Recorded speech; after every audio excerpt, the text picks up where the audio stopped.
சந்தேகமில்லை. காந்தி தனது மகனின் குடிப்பழக்கம் பற்றியும் பிற பழக்கங்களை பற்றியும் அறிந்திருந்தார்.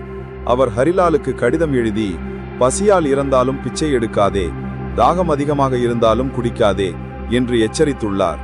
ஹரிலாலின் வாழ்க்கை வரலாறான ஹரிலால் காந்தி எ லைஃபில் ஹரிலாலின் மருமகள் சரஸ்வதி காந்தி கூறியதை சிபி தலால் மேற்கோள் காட்டுகிறார்.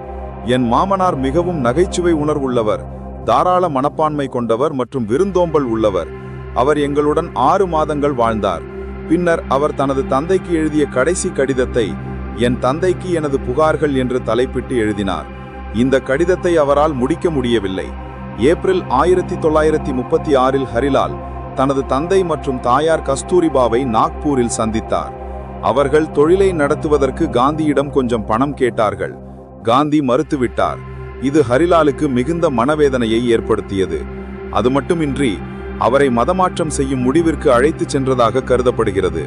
மே 29, 1936 அன்று பம்பாயில் உள்ள ஜம்மா மசூதியில் அவர் இஸ்லாத்திற்கு மாறியதாக கூறி அப்துல்லா என்ற புதிய பெயரையும் அறிவித்தார். இந்த அறிவிப்பு மகாத்மா காந்திக்கு அதிர்ச்சியாக இருந்தாலும் அவரது தாயார் கஸ்தூரிபா இந்த நிகழ்வால் மிக ஆழமாக பாதிக்கப்பட்டார். கஸ்தூரிபா ஹரிலாலின் மகள் ராமிக்கு கடிதம் எழுதி, நான் மிகவும் வேதனை அடைந்துள்ளேன், ஆனால் என்னால் என்ன செய்ய முடியும்? உண்மையில் நான் மிகவும் வெட்கப்படுகிறேன். எங்கள் நகைகளில் ஒன்றை இழந்துவிட்டோம். அந்த நகை இப்போது இஸ்லாமியர்களின் கைகளுக்கு சென்று விட்டது என்று எழுதினார். ஜூன் 6, 1936 அன்று வெளியான ஹரிஜன் இதழில் காந்தி ஒரு பொது அறிவிப்பை வெளியிட்டார்.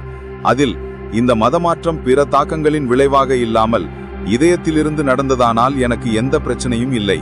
அவர் அப்துல்லா என்று அழைக்கப்படுகிறாரா அல்லது ஹரிலால் என்று அழைக்கப்படுகிறாரா என்பது எனக்கு ஒரு பொருட்டல்ல.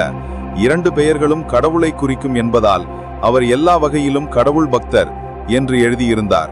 ஆனால் கஸ்தூரிபா தனது ஏமாற்றத்தை மறைக்க முயற்சிக்கவில்லை. நீங்கள் உயிர் வாழ்வது கூட மிகவும் கடினமாகிவிட்டது. உங்கள் பெற்றோரின் வாழ்க்கையின் கடைசி கட்டத்தில் நீங்கள் எவ்வளவு வலியை ஏற்படுத்துகிறீர்கள் என்று யோசித்து பாருங்கள். உங்கள் தந்தை இதை பற்றி யாரிடமும் சொல்லவில்லை. ஆனால் இந்த அதிர்ச்சி அவரது இதயத்தை துண்டு துண்டாக கிழித்து விட்டது. கடவுள் அவருக்கு மனபலத்தை அளித்துள்ளார். ஆனால் நான் ஒரு பலவீனமான வயதான பெண்மணி. இந்த மனவேதனையை தாங்கும் நிலையில் நான் இல்லை. உங்கள் தந்தை உங்களை மன்னித்து விட்டார், ஆனால் கடவுள் இந்த செயலை ஒருபோதும் மன்னிக்க மாட்டார் என்று தனது மகனுக்கு எழுதிய கடிதத்தில் குறிப்பிட்டிருந்தார். ஆனால் இந்த மதமாற்றம் நீண்ட காலம் நிலைக்கவில்லை. அந்த ஆண்டின் இறுதிக்குள் ஹரிலால் ஆரிய சமாஜ் சடங்குகளின்படி மீண்டும் இந்து மதத்திற்கு மாறினார். தன்னுடைய பெயரையும் ஹீராலால் என்று மாற்றிக்கொண்டார்.